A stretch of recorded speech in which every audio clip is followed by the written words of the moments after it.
Okay, I'll call the December 6, 2017 Public Works Committee to order. Councilman Palunas was supposed to come here and give me a tutorial on how to use the gavel, but I'll have to try and figure this out for myself. Good job. With roll call. Mr. Katura. Here. Mrs. Meany. Here. Mr. Here. Shimmons. What? Right. Sorry. We have no changes to the agenda, so that'll take us to the minutes. We would, anybody care to make a motion to accept the minutes? I will make a motion to accept the minutes of November 1st, 2017. I think I have to abstain. No. Nope. I can say second. Sure. Second. Okay, proceed to vote. Mr. Katura. Yes. Mrs. Meany. Yes. Mr. Shimmons. Yes. Okay, under pending, we have Lauren and Ethan Miller of 6722 Solon Boulevard. John, do we have any new material regarding the Millers? There's no new material. The committee has all of the information that has been previously presented to the committee. We do have two new members to the committee. I was hoping we could do maybe a Reader's Digest version of what has taken place.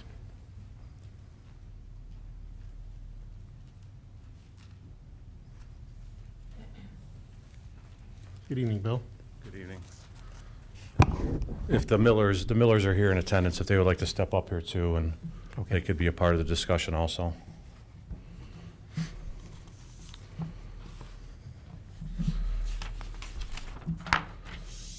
I believe you have to state your name and give your address. Lauren Miller, 6722 Solon Boulevard. Ethan Miller, 6722 Solon Boulevard. Thank you. Back I don't have the exact date. Back over the summertime, I was called by the Millers about having some storm sewer issues with their storm sewer. What ended up happening, just the Reader's Digest version of it, is they had the plumbing source come out. They did some excavation through their property. Come to find out that there was not an actual connection into the storm sewer itself. So what the city did is we went and did a confined space. I personally walked in the storm sewer. There were 3 connections in the sewer. This is the Miller's residence. The storm sewer runs down the middle of Solon Boulevard here. We put a camera up each of these 3 connections and got some rough footages, and all the connections roughly went somewhere into the tree lawn. We're not exactly sure. So the service department came out and excavated basically from their driveway to the neighbor's driveway, and we could not identify a storm sewer connection. Nothing was found. We dug roughly 8 feet deep. So the city, trying to get them a service as fast as possible, had the storm and sanitary contractor come in and install a new storm connection for them. It's typical that we do this for we've done this for other residents, whether there was no connection there, a damaged connection, or something that might have been full of roots, or maybe the fall was going the wrong way. I can let the Millers explain part of their scenario, and then we can discuss from there. So this began probably, in the summertime, and like Mr. Dursick said, we did have plumbing source come out originally. We were noticing a little bit of water beating up in our basement foundation, and we had plumbing source come to check our sump pump and make sure that everything was open and freely moving, and found out that there was no connection from our sump pump to the front yard storm sewer pipes at all. And so we got a permit from the city, and the city's permit showed that we had a bunch of connections that led out to the street, and this is the one we received. And so the plumbing source started digging and dug where all of these yellow lines are to connect our sump pump to all those existing pipes. And we found out that there are no pipes at all in our yard, as well as no connection at all to the city's storm sewer. As a result of that, our lawn was significantly damaged. We had a tree that fell on our house. Our roof had to be repaired. We have, I know, some pictures that, I don't know if you have our original packets, and I'm trying to make this as concise as possible. Those are theirs, if you have our packet. So we've had a lot. It's more than just, you know, us needing a connection to the city storm sewer. I don't know if you can see these. Yeah. But there was a lot of damage. We still have a lot of dirt in our yard. We had to have the roof repaired. Could you flip them over? Like that. Thank you. Yeah, there we go. Awesome. Thank you. But here's the tree, part of the tree. Thank God the whole tree didn't come down. But it was about 2 days after all of this had happened, you know, the digging. And it was all in accordance to where the city's inspection plans were. And so we've had some conversations with Mr. Dursick and Mr. Loeb. And I think, you know, on our end, leaving it off where we were at our last meeting with you guys, we can agree that, yes, this was all done on all done on private property. You know, it was our property. You guys did put in the connection. Thank you. But to us, the records that we got from the city that were signed and inspected and signed off on had all these pipes and things marked that were not in existence. And our contracted plumbers would never have dug where they dug if it hadn't have been for this document provided. Hey, Bill, was there a septic system here originally? Yes, this street was originally septic, and John can correct me if I'm wrong, but I believe in the 1930s they put the 1940s they put the sanitary sewer down there and converted it to sanitary. Okay, but this house isn't that old, from the 30s. 1952. Right, so it would have been. Well, it was built with a septic. Maybe I'm wrong on my dates, but it was originally septic. Okay. Because if you look, Do you have yours? if you look at the plan here, you can see this square would represent where the septic tank was. Okay, and then you can barely tell, but there's a yellow line that comes through here. That would have been the existing storm sewer at the time. And then when the contractor, whoever it was at the time, they put the sanitary in, you know, they ran it from the house to wherever the right-of-way was. Okay, thank you. Mrs. Meany? How old are those plans, Bill, that they were given from the city? John, I think. That plan's from 1962. 1962. That's when the house was converted from septic to sanitary.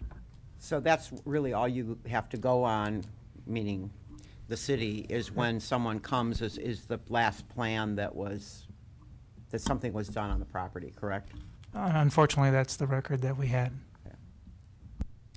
John, I thought there was some records from 1994.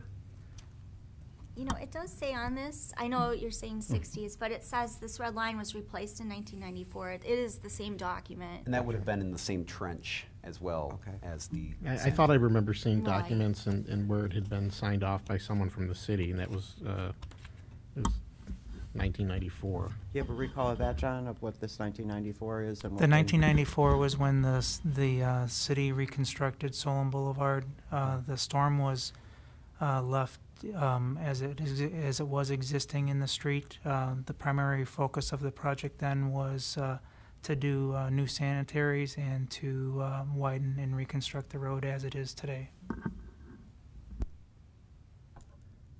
Mrs. Meany? And when you do that, when you did that in 94, then it's up to the homeowner to then connect? Or when you do any sort of project like that, then you know, it's there, and so then the homeowner, it's their responsibility, then they hire somebody to, I'm trying to think way back when they did it on Harper, and we went from septic to, you know, my recall is that we, as the property owner, had to. Yes, if you're doing a sanitary or septic to sanitary conversion, the city would provide a connection to the right-of-way, and then it's the homeowner's responsibility at that time. What about in the 1994 when you did it? Was it? I mean, That your just that would assumption be was it a was that would already be a there and- in my opinion would have been a maintenance project. We would have just replaced or upgraded what we had in the right of way. We obviously reconstructed the street as well. But in this case, or in the '94 plans, we didn't rehab the existing storm sewer. The existing storm sewer that's still there today is the old brick sewer that was there from way back when, which the plans for that are in the packet you have. Thank you.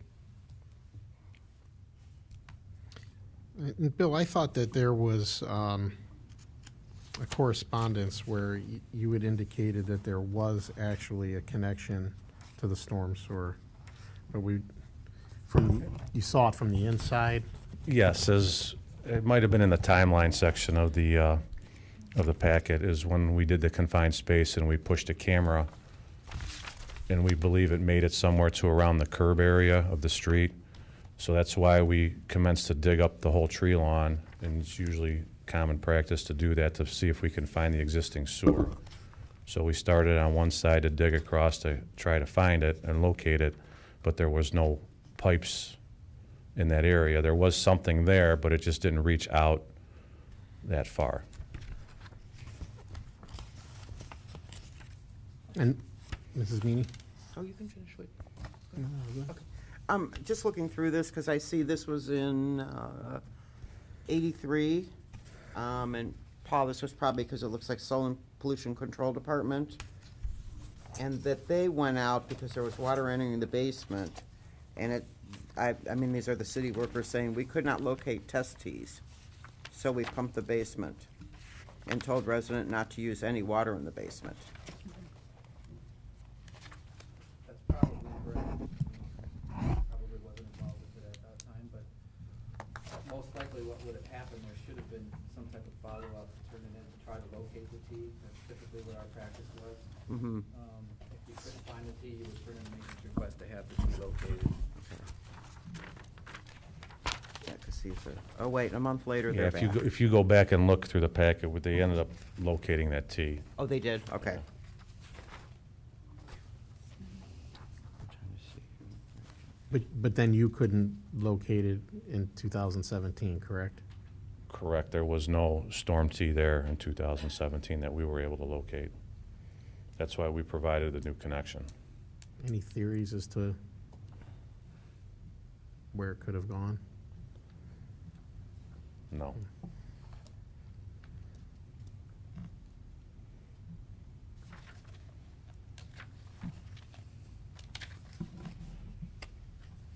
Sometimes things change over time, you know, and I had mentioned this to the homeowners, and not that this is an excuse or anything like that, but sometimes people on private property do projects on their private property without pulling permits, may have dug through something at some time and not replaced it, or when they were doing the excavation, they completely removed what was there and put whatever was new there, or something along those lines that would be beyond the city's control. Did you see any remnants of, or would that not necessarily be? You would probably see some pieces of broken clay here and there. It would be hard to tell. And blend in with the dirt. Mrs. Meany? I have a question for the Millers. Do you know whether the people who lived in the home in 83 were the ones who were living there that you purchased? Not. No, I don't Okay. believe, no. Okay. They were only there for a few years. Oh, We had a just a few few neighbors years. tell us it's Okay. changed hands a few times. A few times, okay. And of course, when your realtor, nobody ever said No, that and there our had any history disclosure of any. statements in here from when we purchased the house, and no, it was a surprise. Definitely a surprise this summer. Oh, I bet. Yeah. I mean, I guess my comment, and obviously I'm just coming, and I obviously have read everything. I mean, the city did come in and fix what we needed to fix and put in what needed to be put in. I assume, and from what I get, is that you feel the city's responsible for basically everything that happened at your home? Correct. Okay. I'm pretty confident that this committee doesn't have any sort of power to say, you know, we can give you the money for that. I know in the past, because I'm on the finance committee and we deal with moral claims, it's called a moral claim. I mean, that would be one of the options if you would want to pursue that. I'm not a lawyer, and I don't know if in your discussions with our law director or whether you've talked to a lawyer.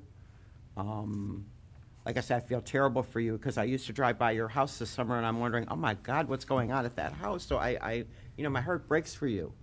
That had to be like beyond horrific what you went through. But, just kind of the black and white is that the city did come in. Was it our fault that we didn't know that wasn't there? I don't know. That's kind of a fine line. I mean, we put the stuff on the street, but then it's up to the homeowner to connect, whether it's your water, whether it's your sewer. I see what you're saying with the plans, and that's probably the one little thing that I kind of like,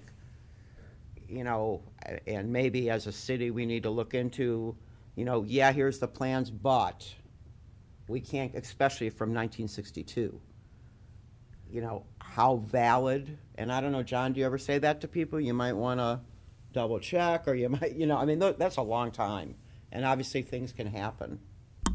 I definitely can tell you that the level of the detail or level of the record keeping is a lot different today than it would have been in 1962. For sure. No matter if it's the Miller's property or any other property and so on. Right. Yeah, like I say, I'm, who is to blame?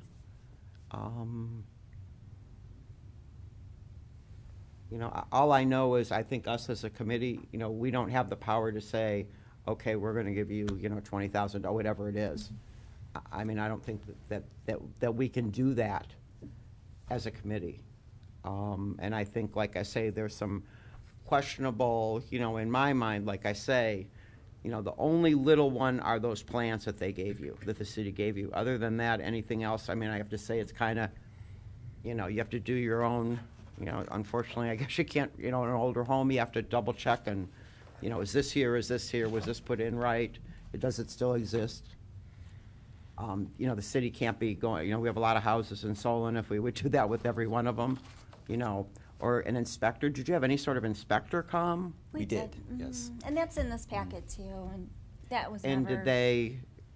From speaking to the several inspectors, in addition, our understanding is that during the inspection, it's not at all routine for them to camera sanitary lines at all or storm lines, but that they do pull plans from the city as part of their report. So when our contractors pulled the permits to begin digging, which is where the damage came from in the actual yard, digging according to the city's plans, that would have very likely been the same plans that had been presented to our inspector when they pulled those from the city. So according to all the documentation, those were there. Okay, well, that's my read on it, just so you know. I mean, I don't think there's really much as a committee we can do. I think if you, wish to pursue it, maybe contact our law director. And we've talked to Mr. Loeb several times. Okay. I mean, he agreed that, again, we agree it is on private property, but he agreed that the plans were not accurate. So you're right. I mean, I think we're all in agreement with that. Unfortunately, a morality claim to me, it's Well, it's nowhere, called moral claims. That doesn't really mean, I mean, that's it's just just how the nowhere terminology near is. the amount of money that we unfortunately lost with this. Is there any responsibility on the part of the city to maintain accurate records? Because my understanding is that had we gone and dug on our property without pulling a permit, that would have been an issue with the city. And the reason we have to pull the permit is so we know what is in the ground according to the city's inspection of that. So we're not digging into any other utilities. And so I know we kind keep going around in a circle on this, but I keep coming back to the damage that was done was only that extent because of incorrect plans that we would have had to dig according to anyways. So if those would, I don't know, I mean, the alteration to the plans that we were given, they happened in 1994. That is the same trench line that the sanitary and the storm sewer lines are in.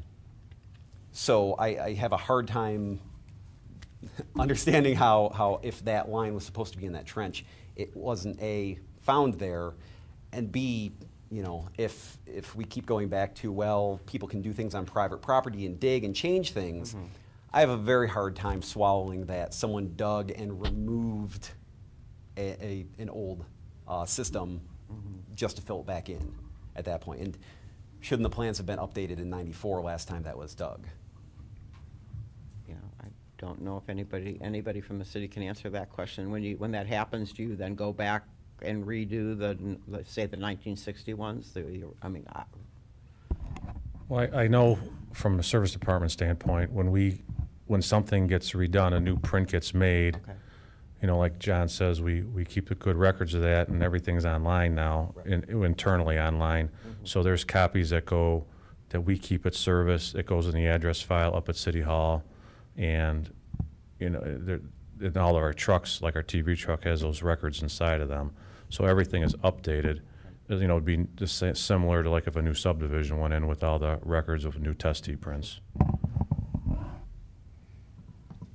Mr. Sims, did you have? I'm just wondering, you know, with the contractor that did all the work on your property, you know, I wonder if they ever had some of the responsibility of, you know, when is enough before you stop looking, before you destroy the whole yard. Now, they were the ones that dug close to the tree, correct? Right. Correct. Was there a storm or something that came through, or what was the? No, we were make getting the tree come down. Oh, the tree came down in a storm. Yes. It was windy. Yeah. Okay, so, but again, when is enough from them from their standpoint? I can show you on the plan. The tree itself they were initially trying to dig right at the front of the. Oh, I'll move down here. They were trying to dig at the front of the house, where the T was shown for the storm line, and the tree that fell was right at that spot. So that was the first area that they dug. All right, so it was bad timing for the tree to be There. Yeah. I mean, I guess if you have any other recommendations or anything, you know, as far as a committee, I mean, you have my contact information too, and Did Mr. Bush have something to add? No, not now, unless Bill- the committee Bill has any cleared it? other questions. Okay. Well, I have to admit, I'm very sympathetic to your cause. And, you know, one of the reasons is simply because there are multiple city documents that span several decades that indicate that the connection was there. I do agree with Mrs. Meany that I don't believe that this committee, I mean, it's beyond our ability to write a check. But I do want to make a motion to refer it over to finance for consideration of a claim, along with all of this information that we have been provided over the last several months with Public Works, and send that over to finance. I'll second that, but then I do have one. You obviously have homeowners insurance, we do. and you have a deductible. We do. But you're- I The mean- tree piece, I called, and unfortunately, the tree removal, it was like $5 more than the deductible. So it was just not financially Okay. appropriate to submit that.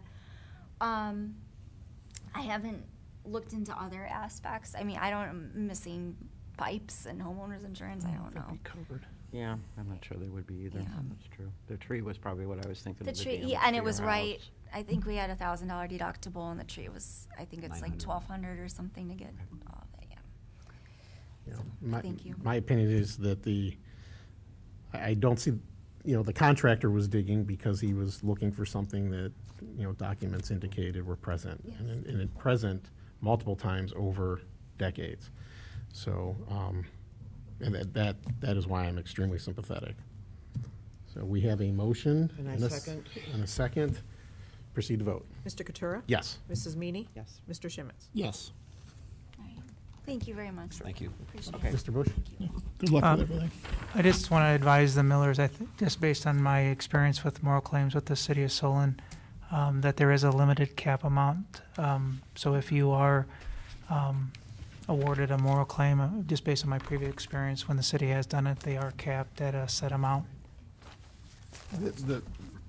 I guess I would have a question. Does it have to necessarily be a moral claim? Because the motion I made was for consideration of a claim, not necessarily a moral claim. So, We'd appreciate that.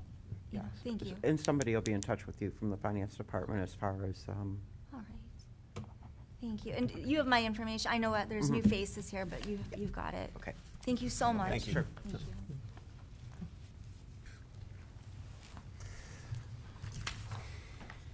okay. Item 3, our storm response status. Oh, I'm sorry, 2. Sorry. Are we going to have fireworks with number 2? No.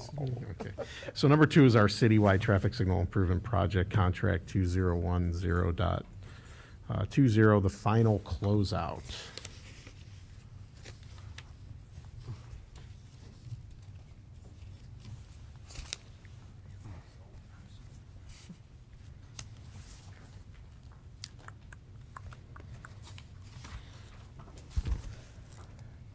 Apologize, you were talking about this closeout, and all I kept hearing was storm response update, sorry.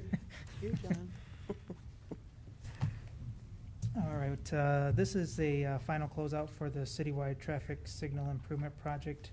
The original contract amount was $4,514,859.12. There were several change orders on this project. Yeah, but not all of the quantities were ultimately used, and the final closeout amount ended up being $4,689,928, with an extended completion date to June 8th of 2017, due to our final acceptance of the operation of the traffic signal equipment and project. And again, similar to item 1, this has been tabled at the committee for a couple months, and with the committee, 2 of the 3 committee members being new, we provided all of the backup to the committee. Councilwoman Meany had voiced some concerns in the last few months, which are identified here in the existing information. And I had provided some feedback to the committee at that time based on her concerns. And so tonight I'm requesting that this project be closed out. And I can entertain any questions the committee has. Councilwoman Meany? Okay, I guess, my concern, John, and I know we replaced a number of these lights, I believe, during the springtime. Yeah, all of the cameras have been replaced. Right. And, I guess my thing is, I'd like to go through a winter. I know we obviously have, explain to me what kind of warranties we have, what kind of, that we can go back on, I guess, the manufacturer of the cameras, the installer. I'm just afraid. So once you close it out, you might have this stuff, but my attitude is once you give them the money, it's kind of like, maybe it's different in your business, but I know me personally, it's hard to get them then to come out once you paid them. We do have a 2-year maintenance bond, which would be for the city beyond the closing out of this contract, that we would be able to fall back on if we were to have any further issues moving forward. I know this project has been really drawn out, and I understand, and it's Parham, I understand they want their money. And to Parham's, I guess, benefit, I would say, from a contractor's perspective, they have been A1 top notch. All the issues that we've been having are with equipment that are supplied by an equipment sub of Parham. Parham's been more than responsive to all of the issues. But they subbed out for the equipment. To a supplier, yes. So ultimately, they are responsible, but as far as their responsiveness and their quality of workmanship of the project, they've been excellent. Don't forget about the squirrels. Yes, and the squirrels that ate through our fiber. I have got a quick question. So we have this maintenance bond that's in place, so, and we have a warranty, but how difficult, I guess, how much of a, of a case do you have to make in order to get them to try and rectify a situation? How difficult is that to get action? To date, it has not been an issue. But we haven't paid them the money. We still are holding some money, yes. So I guess that is still the dangling carrot. I think if you were to ask Mr. Lobe, he would probably suggest, or legally, I don't know that the city can hold retainage money as a means to, a warranty issue. But that's primarily why the bond is there and in place as our warranty. You said we can hold it, or we shouldn't hold it? I mean, I would think he would suggest to the city that you cannot or should not hold it. Bob? When we were having issues with the original equipment, cameras and things like that, was there a season? Was the like Ms. Meany said, was it a wintertime issue? Yes. It's been several seasons. Right. And all of those cameras that were initially installed with the project have been removed and new ones installed. Is it a different model? Different method of operation on how they detect the traffic. The existing cameras had what was called a heated lens, especially in the wintertime, to keep the snow and ice from building up on the lens. That was creating the heat from the heater, was creating kind of like a halo effect around the camera, which was distorting the view of the camera, which was ultimately what was causing the detection issue, because the camera couldn't, because of the distortion, it couldn't detect the traffic properly. So the supplier of the camera, FLIR, which they're a Belgium company, they went back, actually installed their additional cameras here in Solon, had it hooked up so that they could observe the actual issues going on, and it worked out really good, because most of the time we were experiencing these issues at night, which they were like 12 hours time difference from us, so they could actually, while they were at work, they could actually log in and view our cameras and see real time what our issues were. So based on several months of data gathering here at the city, they remodeled their cameras. Mrs. Meany? I mean, that's another question I have, John, and I know it's FLIR? FLIR. Okay. I mean, are you still in contact with them now that they've replaced these cameras? Are they still interested to Yes. see? Yes, we still have dialogue with them. Okay. Okay. And if these new ones, it ends up that they're worse than what the other ones did, then If we, well, I'd say if it's within our 2-year maintenance bond, which I would surely think that if we're going to see more issues, we'll see that within the next 2 years, right. And we would deal with that accordingly. And how much would it cost us if we would have to, once we pay this and you say, I know if it's the maintenance bond still would cover everything? Yes. Okay. Okay, well, that makes me feel better. I mean, I think my only comment, and I know, I'm probably a thorn and you know what on this, but, I think you have an image of what something's going to do, and I think, we're so, with all the technology now, we think, oh, this stuff is going to magically make everything, better. But, and I've already experienced it, not all that long ago, where when it's rainy or foggy, they don't work. They go right into the loop mode.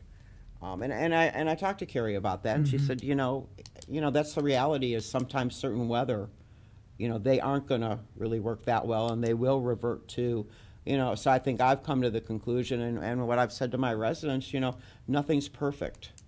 And, we live in a climate that's challenging, and I think, maybe I had expected, like I say, this just to be this magical thing, and there's this computer, and if there's more traffic, it's going to make the lights stay green longer, and you know, I mean, and then that was my fault for not completely understanding what these lights were going to be able to do for the city. Yeah. I mean, and I've told you this, John. I mean, I think in certain areas like Som, you know, living at the north end like I do, you know, Som would be like a nightmare. You know, sometimes I feel like I could have been in downtown Cleveland before I got from, you know, just because of the backup, but it is much, much better. You know, I'll be the first one to admit that. And, you know, I mean, I guess at this point, you know, I feel comfortable and I trust you that, you know, if we have problems, I just don't want this, you know, we paid an awful lot of money for these. I don't want, if it comes to be that these newer cameras have some sort of glitch in them, because nothing's perfect. Right. I just don't want it to come back, okay, well, now we got to spend another $500,000 to fix it. Or, you know what I'm saying? I just want to have some assurances that this will be covered for at least 2 years. Yes. Okay. Yeah, I've got a quick question, and then I think Director Solonix has a couple comments or questions as well. Our maintenance bond will not go into effect until we do the final closeout, correct?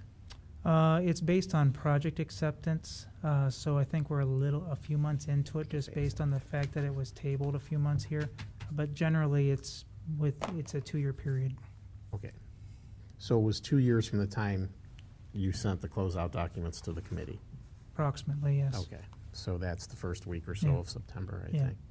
Okay. And the other thing I would just add too, as far as cost, is just to remind the committee. I mean, the city got a sizable grant on this project from NOACA and ODOT to cover about 80% of this project. So, as far as projects where the city received grants, this is probably one of the largest grants that the city had ever received on any kind of project. Probably in the tune of $2 to $3 million. I will agree with Mrs. Meany. I was under the impression that the new system was going to be more dynamic in nature. Does it not hold lights when it's sensing excessive traffic, or is it strictly doing the same thing that the sensors used to do on the road? We don't have it set up like that to be kind of like a dynamic setup to be fluctuating. We have it set up for time of day, and based on the what it senses as far as traffic, it can provide a little bit more time, but ultimately it'll time out and then go to the next direction. But generally, I would say if you watch any of the main corridors, because that's what it's mainly set up to service, is the main corridors, especially during rush hour, Som and Harper. If you watch those on any rush hour day, I think generally the traffic moves pretty quickly and pretty efficiently. Paul? Probably a moot point now, but I just wanted to reinforce kind of what John was saying. You know, when and we experienced this before with another job that we did, but if the contractor is really complete with this job, all the punch list items are to date, and you really have the job to a point of acceptance, you really can't hold his money anymore, and you do have to pay him. And that, again, that is what the bid bond's for. You know, if you do have problems after that, that's what the bid bond's supposed to cover. So I remember going through what Councilwoman Meany was, you know, in fear of. I had the same issue with a contractor that we were dealing with at the time, and it's like, you know, I'm leery of paying him this final money because, you know, thinking that he would just walk away and not come back. But we did have issues, and we relied on the bid bond, and we're able to make that take care of it. So the cameras that are being used, that was spec'd by, did Parham put the It was the designer was URS at the Okay. time. So then Parham was doing the job with the equipment that some engineer had determined was to be specified, used. yes. So what you're saying is the work that Parham has done has been exemplary, and And yes, and they've been very responsive, even today. so it wouldn't necessarily be appropriate to hold them accountable for a piece of equipment that was Ultimately, they are the contract holder with the city of Solon, so ultimately they are responsible because they are the contract holder. But my point earlier was that it's not something that's caused by their workmanship. It's an equipment issue. But unfortunately, their sub supplies it. I know I said I was only going to have one question. I think this is about 6 or 7 now. We did have cameras go through winter last winter, around half of the cameras. Approximately half of the cameras that were installed went through the last winter season, yes. And how did those function in comparison to the previous model? No comparison. I mean, to the better. The first, the original cameras were that bad. And so you're comfortable then? No argument about that. That's an easy argument to make, right?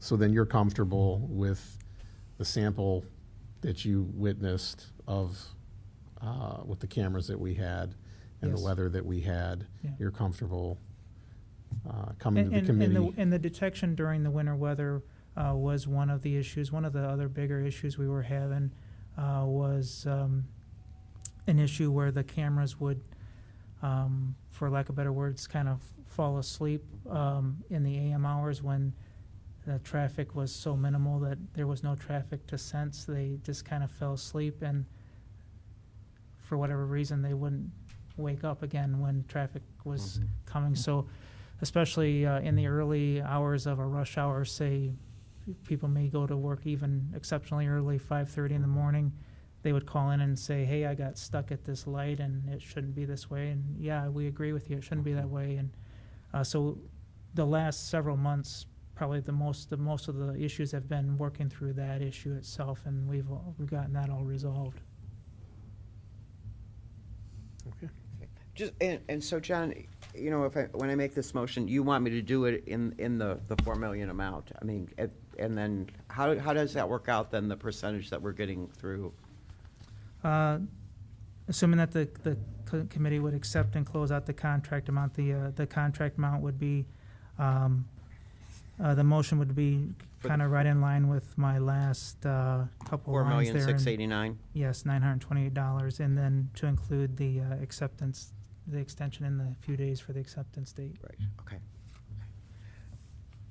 Okay. You okay, Ben? I'm good. Okay, I'll go ahead then and make a motion to have legislation prepared to do the final closeout for the citywide traffic signal improvement project to Pyram Electric in the amount of $4,689,928, and to extend the final completion date of the project to June 8th, 2017. I will second that. We have a motion and a second. Any other comments? Proceed to vote. Mr. Katura? Yes. Mrs. Meany? Yes. Mr. Shimitz? Yes. Item number 4. I'm just joking. All right. Now, Say anything. item number 3, the storm response status update. Mr. Gilardi.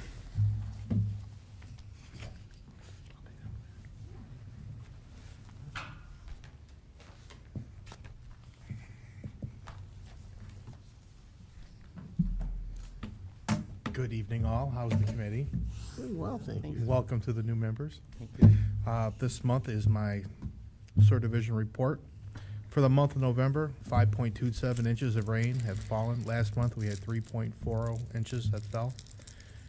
For the month of November, we responded to 9 sewer calls. 8 of those were residential issues, and 1 was a city issue. This issue was addressed, and the obstruction was removed. This month, our sanitary gap-backs truck responded to 11 locations around the city. And our PM sanitary cleaning is in Cannon Estates for this month. Next month, sanitary cleaning will be Carrington Court, Melbury, Station Street, and a section of Som Center. The sanitary gap-backs crew completed 10 work orders for the Pollution Control Department. Our TV truck responded to 5 locations citywide for TV work, and that total reflects storm and sanitary PM emergency sewer calls, dye tests, locating cleanouts for residents, and miscellaneous work from the engineering department. This month, our TV truck completed November's PM list. Those are 17 areas around the city. That's our PM program where there are issues, and we monitor those throughout the year. So for the month of November, they responded to 17 of those. Our TV truck is currently working in the following areas, which is Spring Grove and Stratford. This month, our excavation crew completed 5 jobs. One of them was a large-scale head wall rebuild in Ledge Hill, and I have some nice photos for you. The head wall was 18 inches thick by 36 inches wide by 8 inches long. It took 160 feet of rebar, 10 tons of limestone, a section of 24-inch PVC SDR 35, 10 yards of concrete for the footer, and 10 yards of concrete for the head wall itself. This month, the emergency storm sanitary contractor repaired a sanitary force main on Liberty Road, south of 422 overpass. This month, our hydrant crew, we did 3 repairs. 2 of those 3 were from accidents. We'll go out and make the repair, and then we'll get reimbursed through their insurance company. Our sinkhole crew responded to 4 emergency sinkholes throughout the month. Those were called in by our residents, so those are top priority. And for the month, 64 locations from our existing sinkhole list were checked, and they're all holding. Just a little update on our storm contract update. The SIR division, we finalized details of our with our emergency storm contractor to begin a job on Rolling Brook. This is going to affect 4 residents specifically, and what we're doing is we're cleaning debris out of the culvert that runs along their property in the front of their home. So that is scheduled to start on Monday. Any questions so far? Okay, I have some photos for you. Mike always gets the award, the Golden Comet Award for visual Well, I aids. try. I do try, Councilman. I try Paul to has threatened to bring little us some things. visual aids in, but I love visual aids. he's also said those might cause us to have to relocate the meeting in, Right. in another area of the building. Okay, this photo here. This is the existing head wall behind Ledge Hill. This was put in the 70s, so it's over 45 years old, and it was collapsing. It was breaking away here. The pipe on the other side was actually, it broke off right at the collar there. So we came in and we started excavating. That's what the area looked like as we got there. There was a bunch of debris that was built up, so we had to get that nice and clear, and we started excavation. This was our first day of excavation. Notice the roots from the surrounding trees, trying to dig down. That's the existing head wall as it stands right there. They reached to the bottom of the pipe. We were able to remove it. We cut it with a concrete saw, and we removed the old pipe, and we started digging out for the footer area. There's a section of new pipe that we put in. It's shored up, and we're getting ready to start putting in the footer.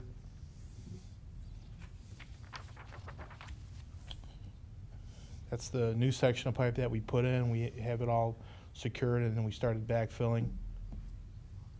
So now we had to start building the frame for the actual head wall itself. That's where the 160 feet of rebar came in. So the the footer is already poured. So they hand cut all these pieces, and they started building the skeleton of the head wall. And then when that was completed, we used FormTech forms, and we started building the box around the pipe. These come in panels. What we do is we submit the design to this company, and they'll tell us exactly what we need. They'll give us everything we need, and you just put it together. There's instructions. You just put it right together like a giant erector set. This is looking, Ledge Hill is up here. You can see our excavator, so we're looking at it. A side view for you to see how big and thick it truly is, Big. and all the work that went into putting it up. So now we had to get the concrete down there. So for that, we used a pumper truck. So the concrete truck dumps into that, and we have piping set up, and they feed it down the hill. I'll show you that. So this is the pipe right here that runs up to the top of Ledge Hill between these two homes. That's where the concrete truck is, and they pump it down to here. How far away was it? You know what? I'm gonna just guesstimate here. I'm gonna say it was probably over 300 feet away. I could be a little off. And then the finished product is our head wall. Wow. So, and we should probably get another 30 to 40 years out of that. So that was a big job for the Drainage Division. That's something that we started looking at early summer, and it just ended up that with everything we did, we just finished it, I think, 2 weeks ago. It was a good job. The guys really enjoyed it and it really challenged them. Oh, good work. Yeah, very nice. Really, it's impressive. Thank Really you. impressive. Any further questions? Thank you and have a good night. Yeah, you too. Okay. Number 5, the, no, we're on number 4, the City of Solon Infrastructure Improvements Project. Just to update the committee from last month, and maybe I'll give the committee a little tutorial on my spreadsheet for the new members. So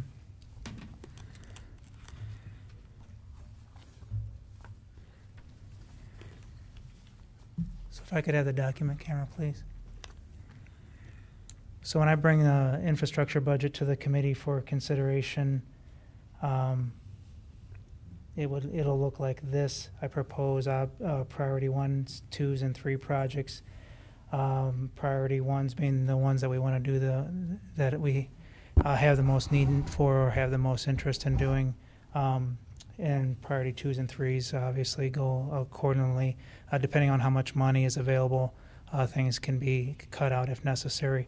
So once it's approved and we roll into the actual infrastructure year, I'll convert this form. Actually, Patty will convert the form to a monthly tracking form like this, where all of these estimated amounts here will then be turned over into here, where we show our estimated amounts as the projects are bid out and awarded. We'll bring those individual projects back to the committee, and we'll as they're awarded, this column will be filled in, and as work is completed and invoices are paid, the invoices amounts will be filled in in this column, and then projected costs are typically the same as the awarded amounts. If they are higher, that's where we would represent any change orders that would be approved through the project from the time it was awarded to the time that it was closed out. So is there any questions on that moving forward? Okay. So to give the committee an update on our infrastructure report from last month then, we did have expenditures in our Priority 1 projects for our Cochran Road Phase 2 project, as well as our Miles Road Sanitary Sewer project. Moving down into our Priority 2 projects, we had expenditures in our asphalt repair, our emergency and miscellaneous roadway repair, and our sewer grouting contract. And moving down into our Priority 3s, we had updates to our construction and inspection services, our design services, engineering chargebacks, and our signal repairs. And any updates any updates from one month to the next are highlighted in red so that they can be easily identified for the committee. So if there's any questions from the committee, I can address those now. Mrs. Meany? So John, real quick, I mean, it looks like, at least I've been driving on it, it looks beautiful. The Cochran Road, is that pretty much done? I would say it's substantially complete, which we define that as being completed to the point that the city is able to use it for its intended purposes. Okay. Some things that may be incomplete at that time may be the establishment of grass and any punch list items. But generally, as you said, it's completed and the city's able to use it. How about the Roxbury School storm? I mean, that appears like is that done? It is done, yes. Okay. And I think the grass was growing so well that they've already had to mow it a few times. Richmond Road resurfacing? Richmond Road resurfacing was That was a joint project with the Oakwood. city and the village of And that's Oakwood. done. We just contributed monetarily with that.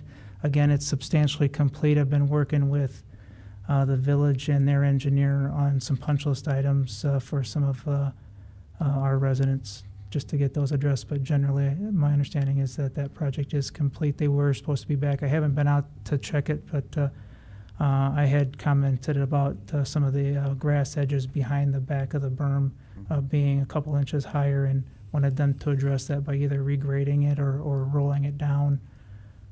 But generally, yes, that project is complete. And then my only other question that kind of jumps out at me a little bit is the asphalt repair program. So we awarded $1.3 million and some change, and like to date cost, which to me means what's been done, is $397, and we're almost at the end of the year. So is that just? I mean, I know you can do that. The weather isn't. It's just based on that to date cost is based on what the contractor has invoiced the city for, Okay. and we have paid. Okay. So they may that- have done more, but they just haven't. They invoiced most you in yet. that case, I know they've done more. Okay. Whether or not Dan's reviewed all of those Okay. invoices or not. Gotcha. Yeah. Okay. This only represents costs that have been paid and Okay, sent up to gotcha. Okay. finance for payment. Okay. Thank you. Bob? On the Som Center retaining wall project, has that been all the engineering done with that? And The project is, the plans are complete, and I just send it out. I'm ready to bid it once the budget is approved in January. I send it back out to the plans back out to the planning department and to Dan, just to have him review it and provide any comments. But yes, I'm ready to bid it out. Okay, 'cause I've been hearing concerns about the material being used, that it's been well tested for salt issues, and the veneer that's going to be used on the wall. Nothing's going to be foolproof. Well- And salt, we all know what salt does. Right. We will seal the brick veneer and the mortar with a sealer to try to, delay that. But yeah, inevitably, there could be some effects of salt damage. Okay. I'll bet the fire department's thrilled to death about the Cochrane Road rebuilding. From my experience is driving the engine from Station 3, we used to have to go about 25 mile an hour up that stretch. So I'm sure they're going to be thrilled to death. And I'm sure the service department was thrilled to death too, because I heard several comments from them as well, just because of all the humps and bumps. Mhm. Thanks. Thanks, John. John, thank you. Okay. Item number 5, the post-construction inspection and maintenance agreement with Raptite at 6075 Cochrane Road. Before we get into these individuals, I'll just explain kind of what these are. We have a comprehensive stormwater management ordinance 1257. We were required by the Ohio EPA and the federal EPA as a non-funded mandate to enact these stormwater ordinances back in, I believe it was 2007 or 2008. As part of that, this was to put some maintenance responsibilities on the responsible owner or responsible party to maintain these facilities was part of that ordinance. So when a property owner does an improvement, say they do a parking lot expansion or they build a new building or anything like that, where they have impervious soils where like grass, and pervious soils where they like grass, and they, put a building in or pavement and make it impervious. We require per our stormwater ordinance that they hold back that difference in that stormwater based on calculations and release it at its original runoff rate. Typically, they would do that by a detention pond, or some developers would put underground storage, which is just a series of pipes with a controlling orifice, smaller size, to hold the water back. So what this is a post-construction inspection and maintenance agreement. This one specifically is with Raptite at 6075 Cochran Road to outline a maintenance plan for Raptite to report back to the city so that we can verify that they are doing their maintenance of their facilities. So the document that you see here is a pretty standard agreement. I think we have anywhere from, say, 12 to 20 of these in place now, all of which come back here to the committee for approval and ultimately to council. If there's any questions about the agreement, I can answer those. We do review these with the law director.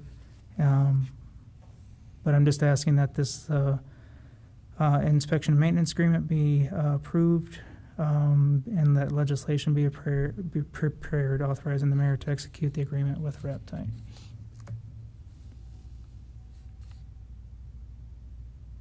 Any questions? Is there a Okay, I'll go motion? ahead, then I make a motion to have legislation prepared approving the inspection and maintenance agreement between the City of Solon and Raptite, and authorizing the mayor to execute the agreement between the parties as outlined in the memo from John Bush to the Public Works Committee. I'll second that. We have a motion second. Any discussion? Proceed to vote. Mr. Katura? Yes. Mrs. Meany? Yes. Mr. Shimmons? Yes. Okay, we have item number 6. We have a post-construction and maintenance agreement with Roll House at 33185 Bainbridge Road. Again, this is a post-construction inspection maintenance agreement for Roll House Entertainment at 33185 Bainbridge. The only thing that I would add is that I forgot to add on the Raptite one is that these agreements ultimately get recorded at the county recorder's office, so they run with the land. Okay, I can amend my last motion if you'd like me to add that they get It's in recorded. the contract. Okay. Yeah. It is, isn't it? Yeah, okay. Can't forget that. Okay, you okay, Beth? Yeah. Okay. Okay, I'll go ahead then and make a motion to have legislation prepared, accepting the inspection and maintenance agreement between the City of Solon and Roll House Entertainment, and authorizing the mayor to execute this agreement as outlined in the memo from John Bush to the Public Works Committee. I'll second. We have a motion and a second. Any further discussion? Okay, proceed to vote. Mr. Katura? Yes. Mrs. Meany? Yes. Mr. Shimmons? Yes. Okay, item number 7, the State Route 91 consent legislation. This is a pretty standard agreement that the city would need to enter into to allow the Ohio Department of Transportation to widen the southern end of 91 into Solon as part of their 91 project in Twinsburg. I've provided all of the documentation of what the city would be approving, as well as some of the backup per the Ohio Revised Code for the committee's consideration. And we're just asking that legislation be prepared authorizing the mayor to approve those the attached consent legislation for the improvements to Somme Center Road under emergency, so that we can meet the schedule as determined by ODOT. I would also add that there's no cost of this project to the City of Solon, even though the work is going to be done in the City of Solon. About time. Questions?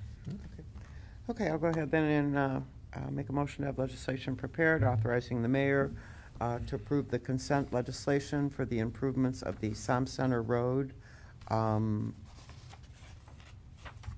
work that's going to be done in Twinsburg, but also partially in Solon, and to have this done under emergency in order to meet the deadline schedule determined by ODOT. Second. We have a motion and a second. Proceed to vote. Mr. Katura? Yes. Mrs. Meany? Yes. Mr. Shimmons? Yes. Item number 8, the Cuyahoga Soil and Water Conservation District, the MOU, the Memorandum of Understanding. John, perhaps refresh Nancy's memory a little bit on this and explain a little bit of why this is important and how it helps your office to our new committee member. As I had mentioned, we have our stormwater ordinance 1257. We have in that ordinance we have 6 best management practices that we have to demonstrate throughout the year. 4 and 5 happen to be our construction site runoff control and our post-construction site runoff,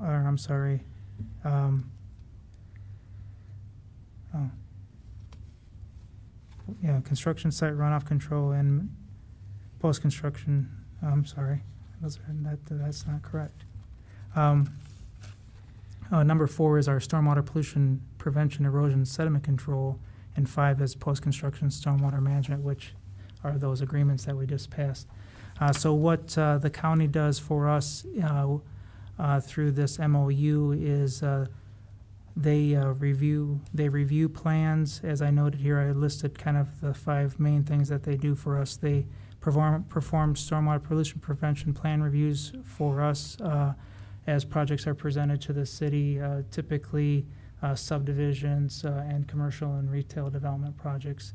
They'll review those SWIP stormwater pollution prevention plans on behalf of the city, provide comments, and get those in an acceptable manner. They'll perform abbreviated construction plan reviews as well. Those are on lesser impact type projects. They'll perform field reviews on active construction projects, and that's a large part of the time that's done through this MOU. And they'll perform long-term maintenance field reviews of our water quality facilities and water quantity facilities, and provide written technical advisory reports for the city. And we've entered into this MOU, probably I went back and looked at the records, at least 10 years that we've been in this MOU agreement with the county. This year's expenditure would be $26,000, and I'm recommending that legislation be prepared waiving the competitive bidding requirements of Codified Ordinance 234.03C based on the amount of $26,000, and to authorize the mayor to execute all paperworks in furtherance of the agreement. Hey, Mrs. Meany? I have 2 questions, John. Yes. Just curious, how often do you utilize their services? Paul or whichever one.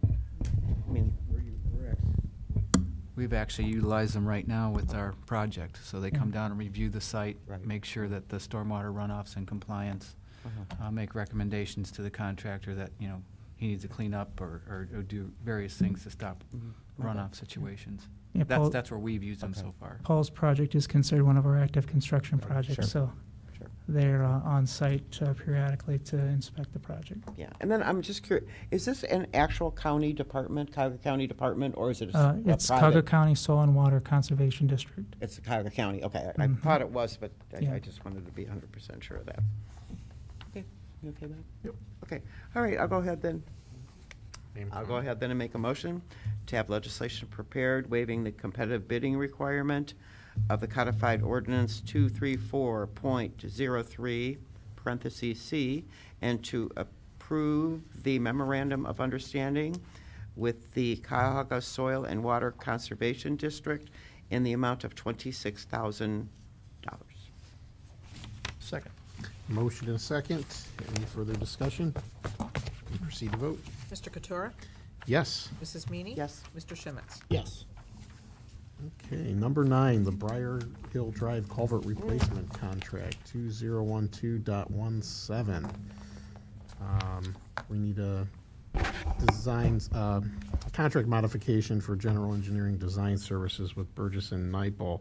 John, explain to us what's happening over here. Yes, I'm asking for a design modification in the amount of $61,640 to make a design change to this culvert project. This is, if I could have the document camera, please. This is the existing culvert as it is today. This is the north side of the culvert at Briar Hill. Just back up a minute. This is Briar Hill Drive. Briar Hill Lake is here. The culvert that we are replacing is the culvert right here. You can see the two outlet pipes right here in the photo. This is the north side of the culvert, and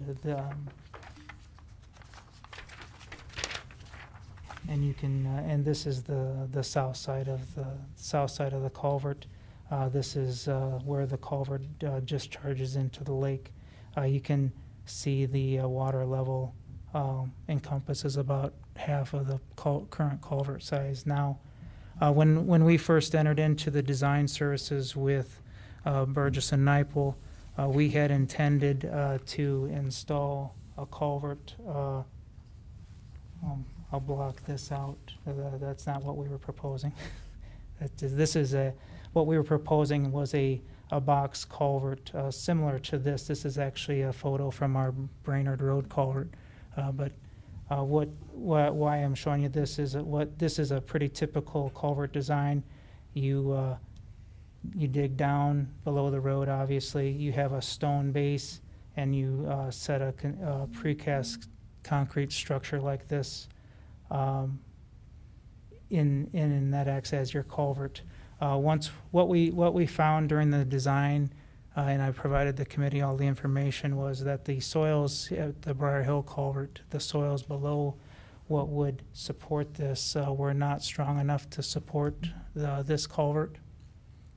And if the committee wants to go, I provided some of the information into the record. If you want to look at,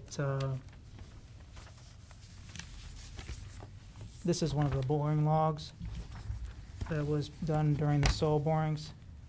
And you can see one indicator is this letter N right here. That represents a blow count of a set weight that they push through the soil, and it kind of judges the resistance of how many blows it needs to penetrate the soil a certain distance. And you can see here at the top, they were probably pushing through maybe some pavement or some stone that maybe supported the road. But as you proceed down through the bore, you can see these numbers drop off substantially. So that's an indicator of soft or bad soils. You can kind of look over here to the left in the descriptions. It talks about organics, wet fill, silt and clays. So you can see that those numbers are really, really low.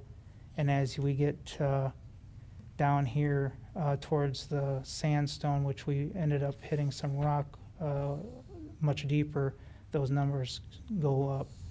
So based on those bore logs, we determined that this type of culvert was not going to work based on the soils that were underneath it. We even investigated the idea of trying to stabilize those soils, but based on the amount of depth that we had to remove, that was not going to be adequate or recommended based on some additional correspondence I provided to the committee in my packet from the geotech engineer. So what we're proposing with the redesign would be to build a, I guess I would, for all intents and purposes, it's build a bridge. And what we would do is put drilled shafts Just kind of think about it like a big screw. Just screw it into the rock that's available to us here underground. Screw these long shafts into the ground on both sides and create a concrete cap, if you would, that would create the bridge. We would then subsequently pave over that with the road. Based on the water level that I had showed the committee, we will be raising the road slightly to utilize the full depth of the culvert that we would propose to and be installed. I'll just give the committee some rough idea of what this might look like. These are just some general pictures.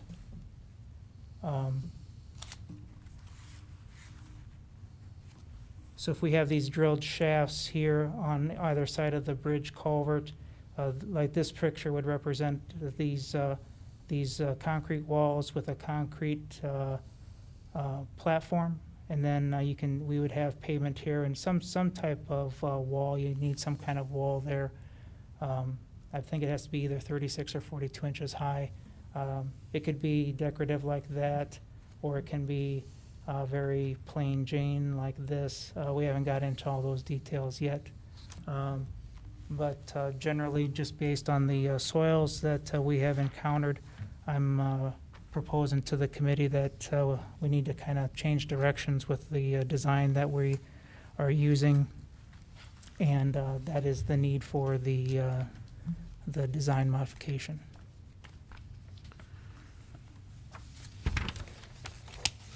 John, how far down were you planning on going with the precast culvert? As far as depths were concerned, I think we were proposing to be, you mean below pavement?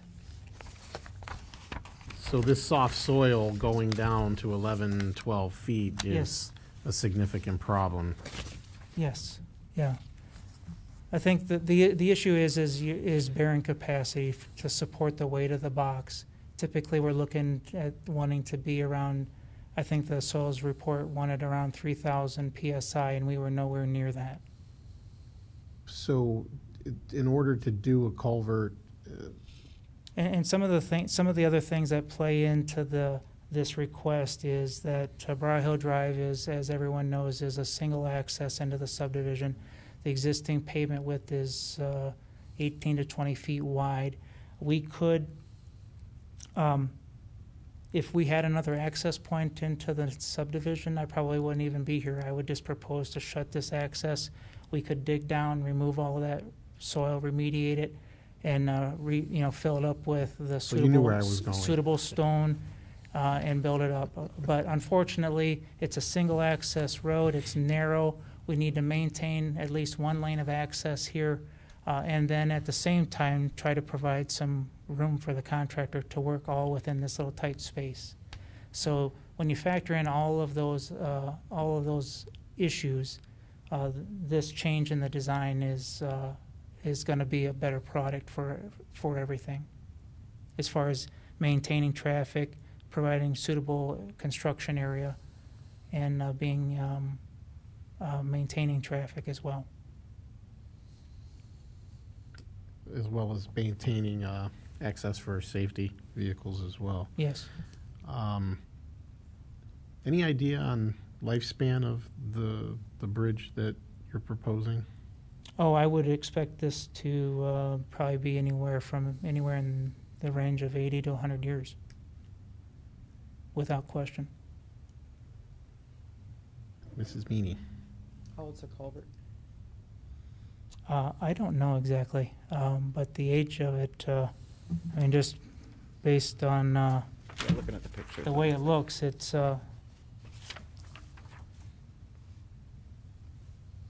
I don't know exact age, but just from being out there, you can tell that some of these pipes are a little bit compressed, meaning that they're starting to span out. And ultimately, this is corrugated metal. Ultimately, the bottoms of these corrugated metals culverts do rust out, which when they rust out, then the pipe will start to compress this way, because as the bottom rusts out, the rest of the culvert that's there in the bottom will start to push in. So ultimately, it's going to push in and kind of compress on itself.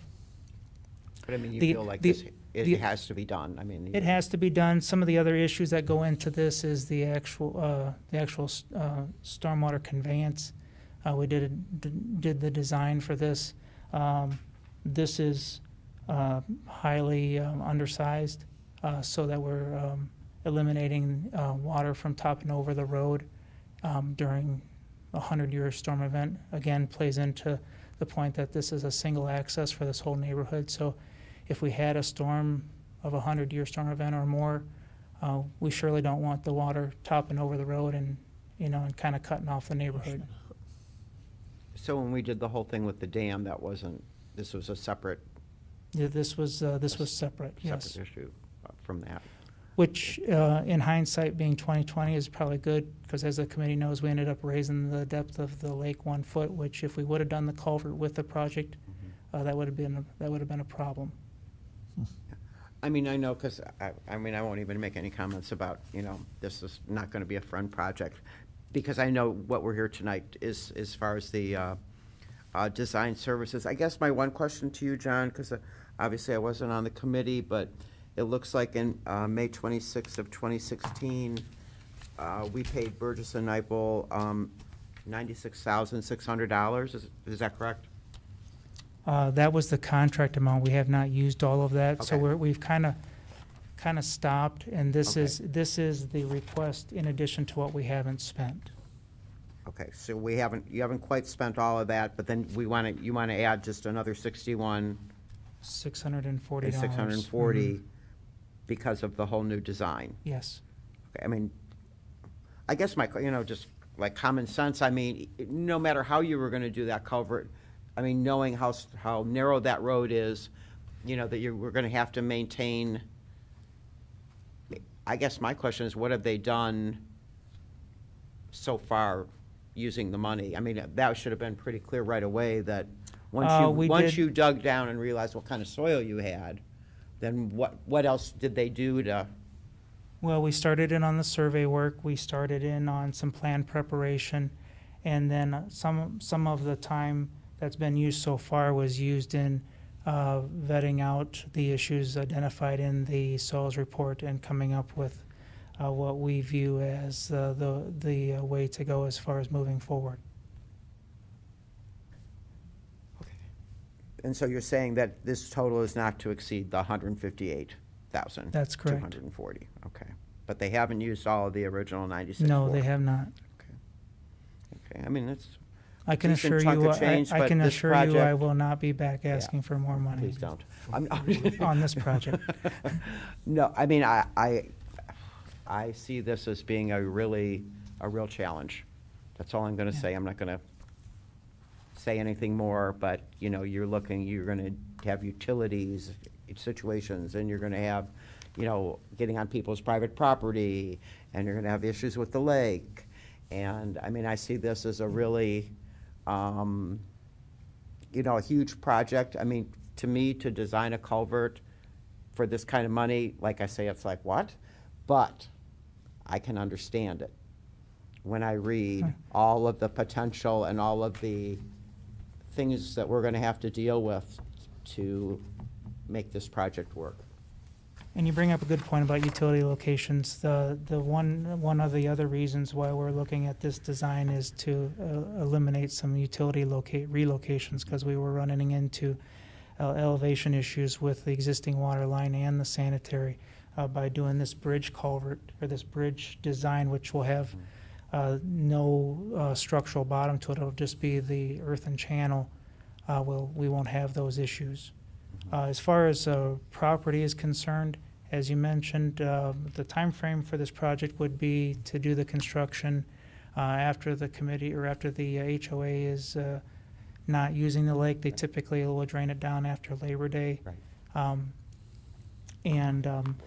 as far as the residents are concerned, during the survey, we already vetted out a property line issue where one resident thought they owned more property than they did. And I mean, we weren't talking a couple feet here. It was substantial. Oh, okay. To the point where the one resident thought the stream leading into the culvert was on their property and is actually on the other neighboring property. Okay. Okay, no, like I say, it's just, you know, to just look at it on face value and to say, this is Yeah. just for the design of the project for a culvert, but when you look Yeah. at all of the, Yeah, guess I'll call I them understand challenges. I understand from the committee's perspective, it is a lot of money, and I don't disagree with you. Yeah. But I've been working with V&N on this project for quite a while, as you can see by the dates, to vet out a lot of these issues, a lot of it going back and forth with the geotech, to confirm that this was the only way we could go, because obviously, when I saw the fee that Burgess and Ipoh wanted, I was like, you know, I know the committee's going to have some questions about that kind of money, so I wanted to make sure that I could stand here today and tell you that we vetted this out completely, and this is the only way, really, that we see that we can move forward. okay, yeah, like I say, normally I'd be like, no way, Jose, but, you know, considering once you see Yes. that this isn't going to be just a normal, everyday, like, you know, I had the one, you know, in my ward on Brainerd that was, I think, That was an atypical Yeah. project. pretty easy and clear Yes. cut and stuff, so. Okay, I'm done with my questions. Good. Good. You good?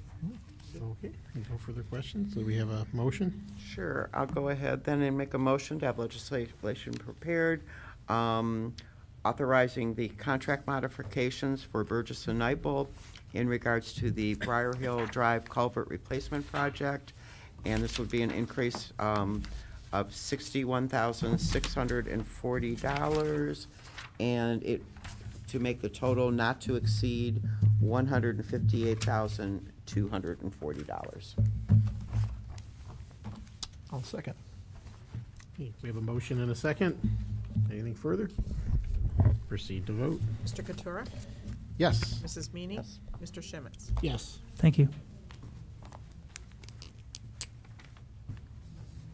Item number 10, the authorization to purchase Clear Lane salt from Cargill. Mr. Dursick, Good evening. talk to us Purpose- a little bit about what Clear Lane salt is. Clear Lane is a treated salt that has several different types of chlorides added to the salt in order to make the salt work better in colder conditions, saying 10 degrees or even closer to 0.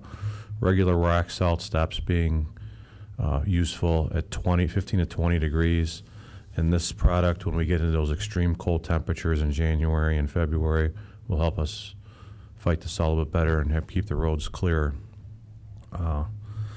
This product, we already do have the salt contract with ODOT. This is a separate contract through NJPA. The good thing about this contract is we're not obligated to buy the total amount like we are on the ODOT contract. ODOT contract is a 90-110, so we put our estimate in, and we have to buy at least 90% of that salt. We can go up to 110% of it. This one is we can buy 0, or we can buy the whole 1,000 tons. We do like to get this in our salt barn before the snow season starts, so we can have it in storage. We do have a secondary barn that holds 500 tons. And I would be requesting to purchase the salts before the end of the year so we can get the 500 tons in that barn. I have attached all the documentation regarding the Clear Lane, what's in it. It is environmentally friendly. And the one benefit that this product has versus some of the other ones we have used in the past is this product has anti-leaching agents in it. So when we are stockpiling it, the additives don't bleed out like it does in some of the other products that we've used in the past. So I'm assuming if they don't bleed out, it makes it, that it retains its It still usefulness. stays, it holds its potency, is what it does. Yes, For how long? until we use it. Okay. I mean, but It- say we have winters like we've had where, you really haven't had to It use it will- much. we What's the actually life still of it? have some, The shelf life. We actually still have some clear lane in our existing barn Do that's ya? been there for 2 years. Wow, okay. And you just kind of mix it right back up again, and we don't have any problems with it. Okay. And you said you want you're planning on purchasing the 1,000 tons, correct? Up to 1,000 Up to, tons. okay. We have storage for a 500 for this product. I like to Okay. keep it separate from the rest of our salt. And it is on NJPA, which is a Joint Purchasing Alliance. Right. I included the contract number and all that documentation that goes along with it. I did pass this through Mr. Rubino and Dostin, and has reviewed the NJPA contract, and they are fine with moving forward. Okay. I'll go ahead then and. And I'm sorry, I would like that this be passed with an emergency I saw clause. that. Okay. I'll go ahead then and make a motion to have legislation prepared authorizing the purchase of clear lane salt from Cargill in the amount of $65.89 per ton, and to have this done under emergency so that the 2017 budgeted funds can be used for this purchase For up to 1,000 tons. for up to 1,000 tons. Second. We have a motion and a second. Proceed to vote. Mr. Katura? Yes. Mrs. Meany? Yes. Mr. Shimmons? Yes. Okay. Item number 11, the request to auction off some obsolete tires. We have Mark Hawley here, our Assistant Director of City Services. Mark, how are you today? Good. How was the committee? Well, Wonderful. All right. Yes, I'm here today before the committee to request permission for the Service Department to auction off 39 obsolete or unusable tires, either through GovDeals or GovPlanet, both of which we've used before with great success.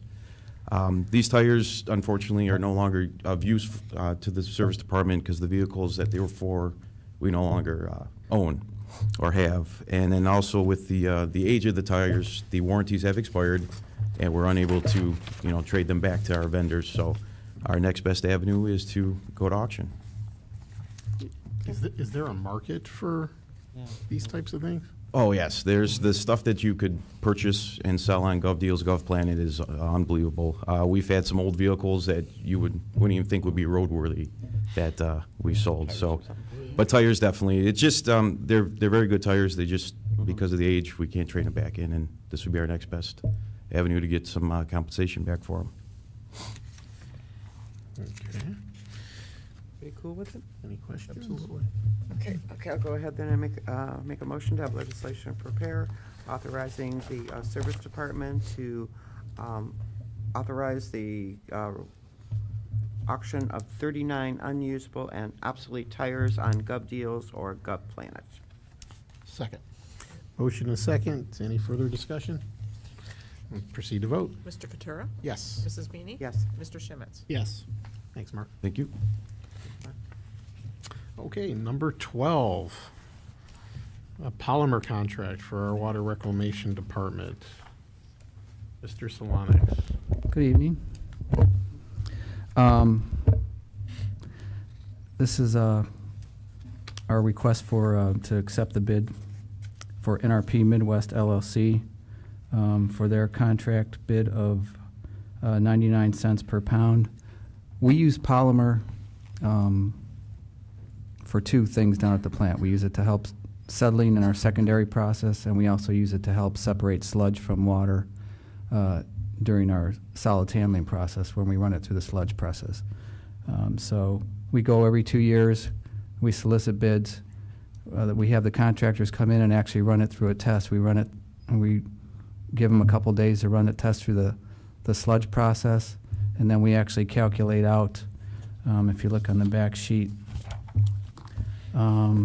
Stan calculates out virtually what we get as far as total cost savings, and it includes disposal plus whatever the cost was for the day. So if you look at NRP Midwest, their best run was, and the test runs probably anywhere from 4 to 6 hours. So the cost of the product during that 4 to 6 hour period was about $15.49 for their best run. And the total cost we determined, as I mentioned, it separates the solid from the water during the sludge process when we run it through the sludge presses, and we actually we'll take a dry cake and measure that and determine what the dry tons are when we do that calculation. So their best run was $129.98, which isn't surprising because that's who won the bid the last 2 years ago. So if anyone has any more questions? Just real quick, I mean, so you always feel that the 2-year contract is the way to go? Yeah, it's, Like you know, next year, some of these companies come in from out of town to do the test, so it's a lot easier to wait 2 years. Right. And usually if we have an issue, we have in the contract that if we have any issues, we can call out the representatives. As in this year, during the winter, we were having problems with our polymer running through the press. And we called out the reps, and they come out and we'll actually try different products to see if they'll help us, because our sludge is constantly changing, you know, from depending on what, you know, people are giving us from town, you know, so the composition will change, and sometimes the polymer works a little bit differently. So we have to try to modify it if, you know, if it's not working, and that's in the contract to have them come out and do that as well. So we're covered from that respect. And an interesting finding that we came up with, and after all these years, and I got to give Stan Smith credit for doing this, but we determined that the problem was actually the temperature. And when we saw the temperature of the water coming down and the actual temperature of the sludge, that the polymer wasn't as effective. So, you know, they brought in a product when we were having problems that was a little more effective at a lower temperature. And it made a significant change. And obviously, you know, if you just think about the logistics of when we're hauling sludge, we want to have a drier sludge. The more sludge we have, the more weight we can get into the trucks when they go out. So, you know, the drier sludge, all that comes into play when we're trying to be cost effective on operating the presses. So the better polymer, the drier, the more money we save on sludge hauling costs. Plus, it already looks like you're saving money. What I see here, Yeah, it's going to be a 14% savings from what we're paying now.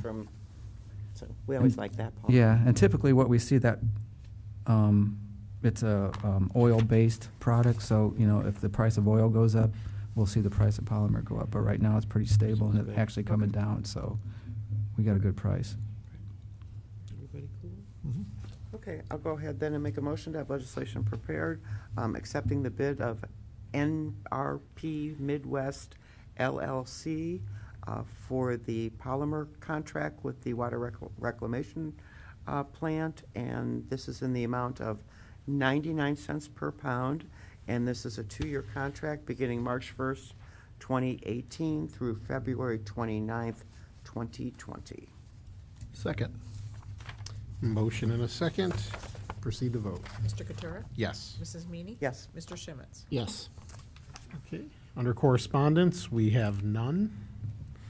Under other, we have none, which brings us to our projects and reports, beginning with the engineering department study design report. And maybe, John, you could take a little extra time to go through some of these things, taking into consideration the newer members of the committee. Not a problem. And I also wanted to address the committee because I reformatted my update a little bit from what the committee's seen in the past. Different from when I was on One previously. thing that I've added just for the first time this month is just to give the committee kind of an idea of how many permits that we review on an annual basis, and I'll continue to provide this information moving forward. Because the number of permits and all of the issues that we deal with our building permits and sewer tap permits, downspout disconnect permits, heavy load permits, right-of-way permits, which a right-of-way permit could be anything where somebody wants to do something in the right-of-way. It could be a third-party utility contractor, could be a plumbing contractor wanting to do something for a private property owner, but they have to do some excavating in the right-of-way, or they have to cross over a right-of-way to get at their project. We just ultimately want to make sure that our right-of-way is restored when the work is completed. And then building department projects, which include all of the commercial and residential permits. So the engineering department reviews all of these permits, all these types of permits in one way, shape, or form. In the course of the month of November, we reviewed 79 permits. To date in 2017, we had 1,507 permits total submitted. So these permits are a big variable for our office, depending on how, I guess, robust the the commercial industrial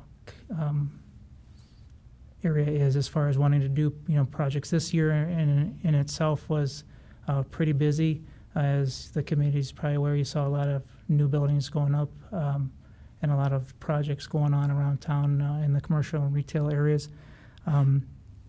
So this is a big variable for us as far as our ability to complete our own projects that we have going on, because these are something that we have to address immediately as soon as they come in to the city for consideration. So moving forward, I'll be providing the committee this information just so that we can track that through the year. And then below that, Excuse me, John. Yes. I'm curious, what's heavy load? heavy load permits are anything that is typically above 100 or 80,000 pounds as far as weight, vehicle weight. We do tend to see a lot of heavy load permits because of some of the businesses that are in town in the commercial and industrial area, specifically. Who knew you had to get a permit for that? A lot of crane companies, and a lot of mining companies that have a lot of equipment and stuff coming in and out. So we do. Gotcha. So you, Patty sees a lot of them be submitted into our office. right. Okay. Thanks. Just curious. Wasn't sure what that was. I kind of figured that. So some of the other things. Moving down into the commercial construction projects, I'll continue to list out some of the commercial retail projects that are currently under construction, and then continue to update the committee on some of the projects that we wrap up. Obviously, the Raptide and the row house kind of coincide with the post-construction agreements we approved tonight. And then the last thing is preliminary planning meetings. We work pretty regularly with the planning department to meet with any applicant that is going to propose a project before it even comes to be considered before the Planning Commission. We had 8 meetings in the month of November. That's typically each meeting can vary anywhere from maybe 30 minutes to an hour to 2 hours. So 8 meetings could take up 8 hours. So in the summertime or in the early spring, we can see that number jump up quite a bit. So it's a big variable again for us. So I'll continue to track that and update the committee on those items as well. Then moving into some of the stuff that we typically would report to the committee is our infrastructure project update.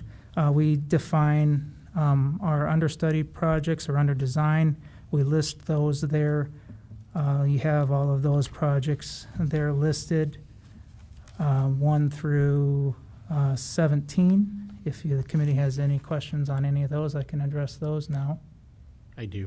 Yes. With the preserve projects, any movement on the permits?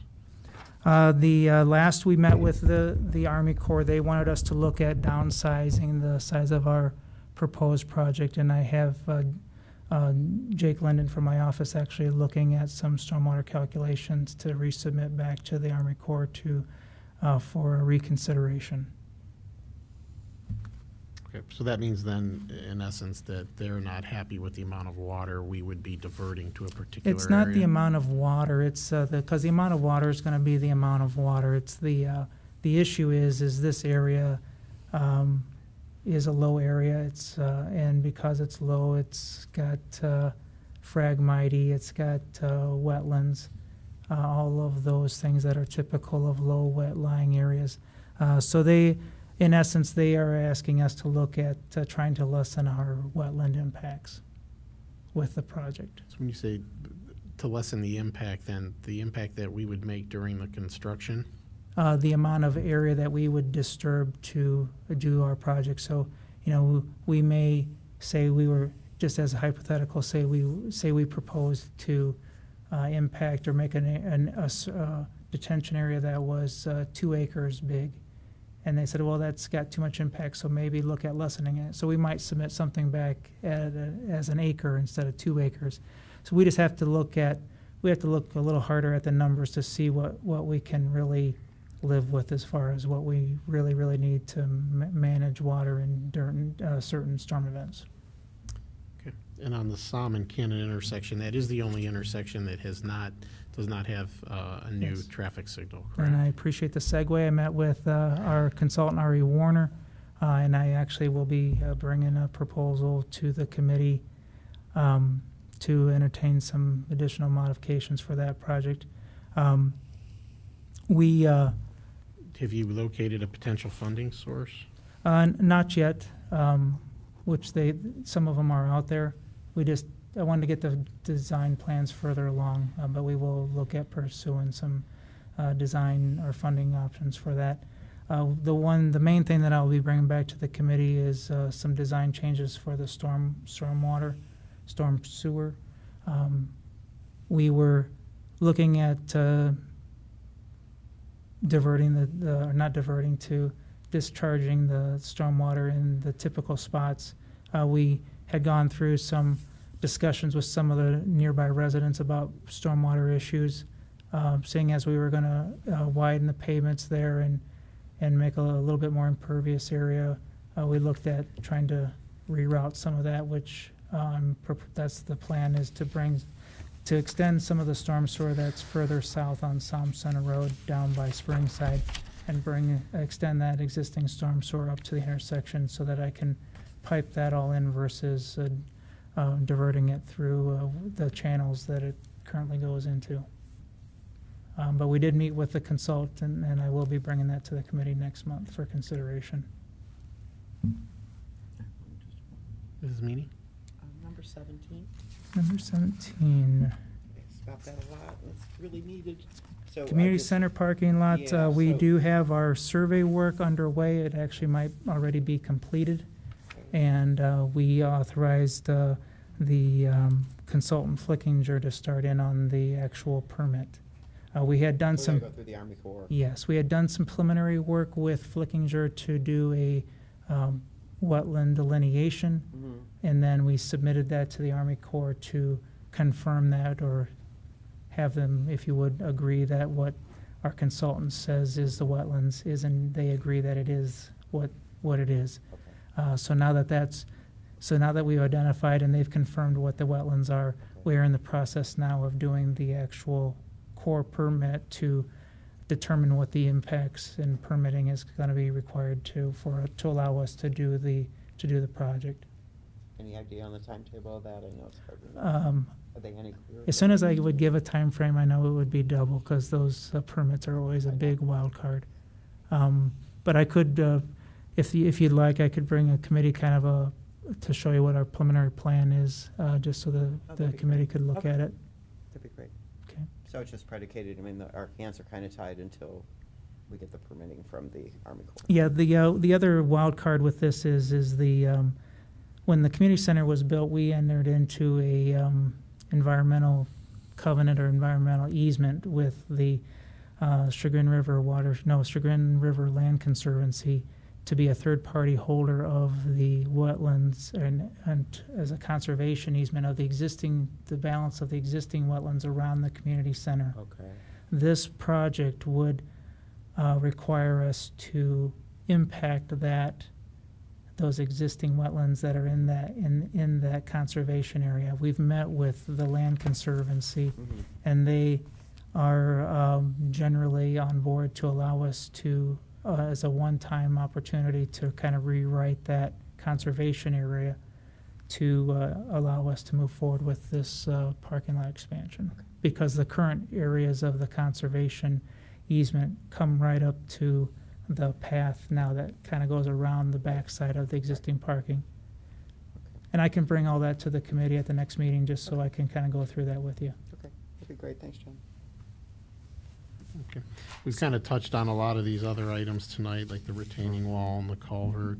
Yeah. One of the questions that I did have was on the Somme Aurora intersection project. I know that the utility companies had been out to relocate right at about the same time the hurricane started going through Texas and Florida, and it seemed like some of those crews kind of packed up and left to go help some of the areas damaged by the They storm. didn't kinda, they did. Timing's everything, and unfortunately that we had to take the brunt of that. But they are back and actively working. So this back 6 at to it 8 now. weeks that you have written in here, that's current. That was actually the timetable before the hurricane. So you think it's going to take a total of 6 to 8 weeks to complete that project Yes. if they allocate the resources necessary Yes. to do that? Yeah. Okay. So they're back on the job? Yes. That's good.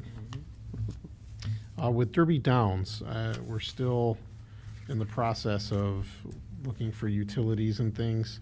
Yeah, I just worked with the service department last week to verify some existing utilities, actually on Liberty Road, because all of the stormwater from Derby Downs discharges to the east under Liberty Road, out towards Sugar and Highlands.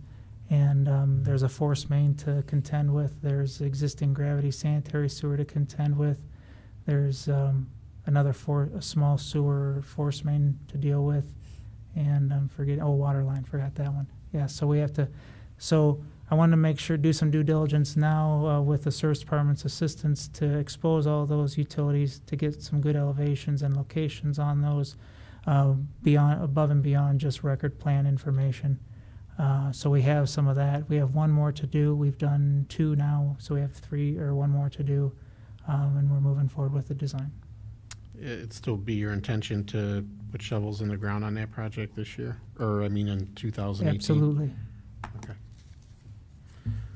Anybody have anything else? Anything else you want to point out, John? Just moving forward, just to kind of the format of our update, we talked about kind of our infrastructure under design and study projects. We then, on the page 2 towards the bottom, we have a infrastructure construction status update, which kind of shows all of the projects that are in various stages of construction. The ones that are in the box table are our annual programs. The other ones that are listed there are individual projects.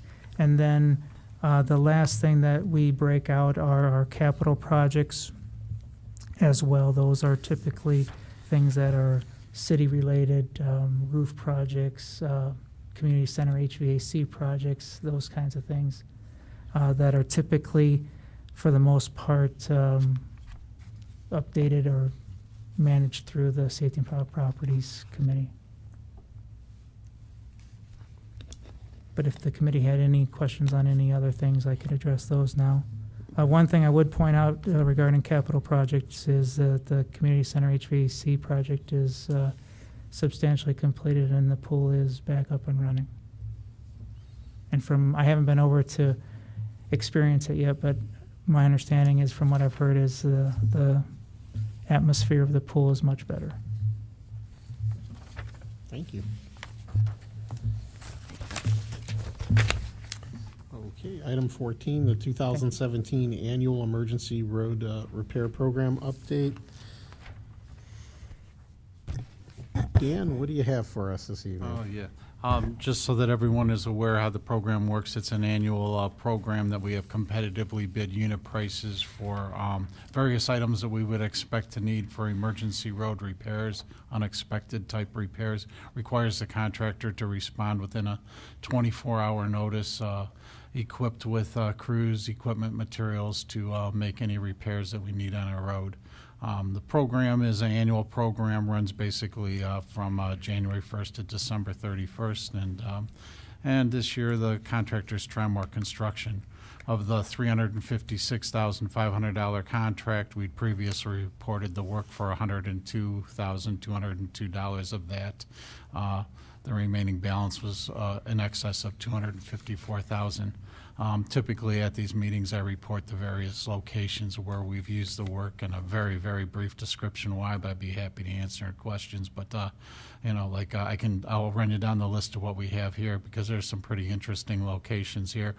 Solon Road, the east edge at Aurora was a challenging repair to making that intersection, but basically repaired a very large dip of sunken concrete before the winter so that it'll be safe for our plows for a price of $9,463.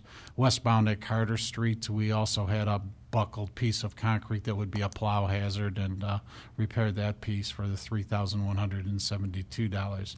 Som Center, if you remember, right around the corner here north on Bainbridge Road, we had a water line leak that the water department damaged 2 lanes of road on Som Center there, and we had those repaired in approximately 3 days' time for $6,529. Miles Road by Del Rey, there was a hydrant valve leak that was repaired by the water department. Because of the location of it and the ongoing construction project, we let that sit there for a few months before we had the emergency road repair contract to repair that for $3,886. It was outside of the wheel lanes. It wasn't bothering anybody, and I really didn't want to put a contractor on another contractor's site, so we let that ride for just a little bit. On Glenlivet, there was a water service connection repair by the water department, $2,233. Maple Drive water line leak, $1,499, and then Meadowdale, an undermined area by a catch basin with a large void where we did some exploratory excavation to see if we could determine if there was any cause for the problem. Basically filled the area, replaced the concrete pavement, and adjusted the catch basin, $2,534. So you can see that the types of repairs, the locations where we're working, the traffic maintenance that's involved with that this is a really good project for us. It's really fair, reasonable, competitive prices for all of our emergency repairs. For all of the whole list, it's $29,318, and we have a remaining balance of $224,978, which I think is sufficient to get us through the rest of the month, and I hope that I'm not wrong on that. But and then we'll be having a pre-construction meeting with the same contractor. Trimore Construction was also the low bidder on the and was awarded the emergency contract for another year. Mrs. Meany? Just a quick question, and I know I've asked this before when I was on Public Works. All the Cleveland water issues, we go after them to really pay for this, correct? Yes, those are reimbursable under agreement with our Cleveland Water Department. Not necessarily dollar for dollar, but on the agreed upon dollar amount. Okay. Yeah, I was just going to say what Dan said. Didn't want the committee to think that it's dollar for dollar, Right, because right. it's not It's not, not I anywhere understand. close, unfortunately. Really? So you just can't get them to... They have set dimensions and set areas that they'll pay for. Anything beyond that is, they consider that kind of collateral damage. So we never collect 100%. But it's Okay. fair to say that if the area is something ridiculously larger than what would be a normal repair, we do make the argument and occasionally win the case to Yeah. get approved a larger area at the same low prices. Okay. Okay, thank you. You're welcome. Anything further? On to number 15, the 2017 Annual Sanitary and Storm System Repair Program update. Mr. Gilardi. Yes.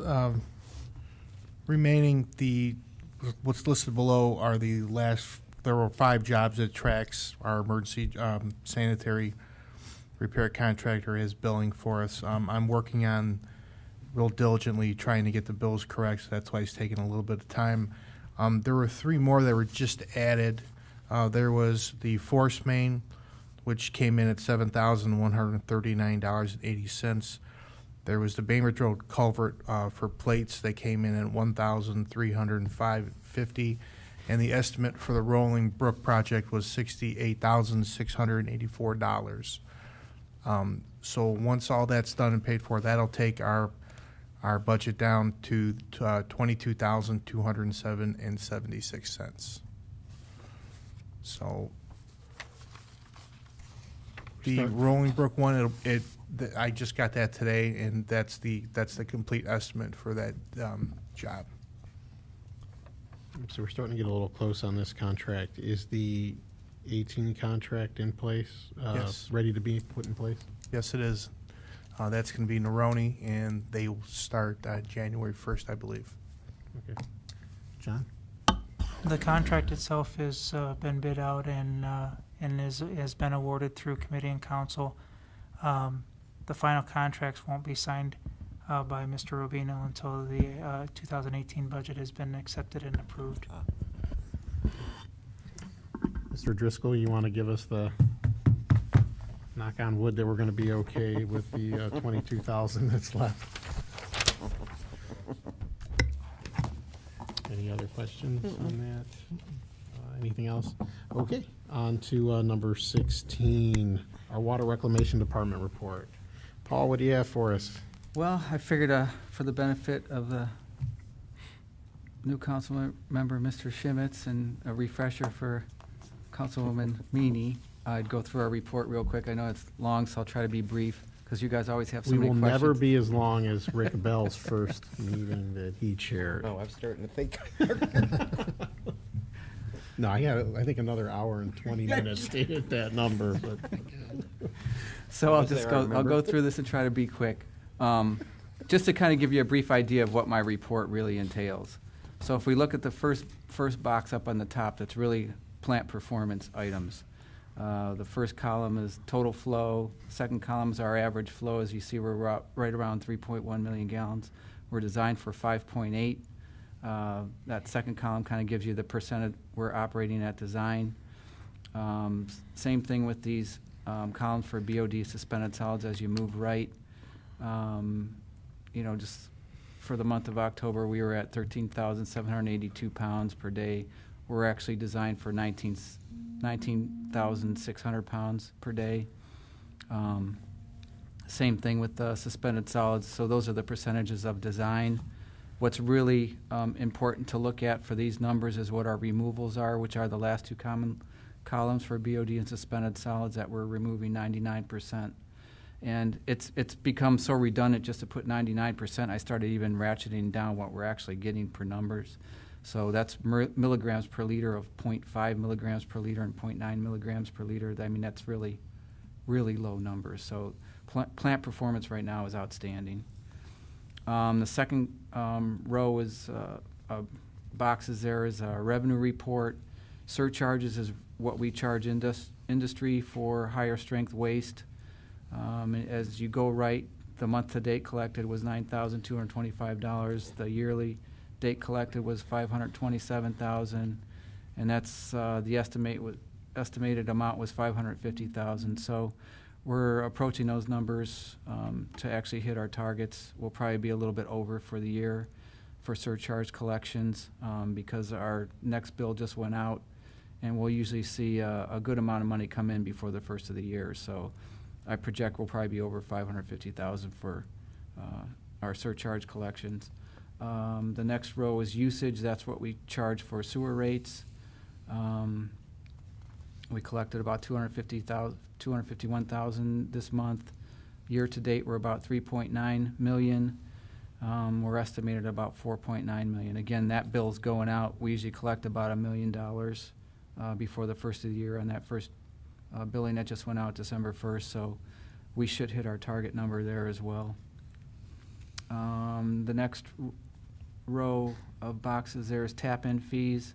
Those are fees we collect for new connections, or change in use charges that we had brought to Public Works a couple months ago, where we made adjustments to our user charges. Again, this is something as Solon's built out, we've seen our numbers get less and less. We were up in, collecting amounts of $400,000, $500,000 a year. So, the collections in this area are down significantly. Although this year we hit a little bit more. We've collected $121,000. We only estimated about $65,000 for the year. So that's why our numbers are up 186%.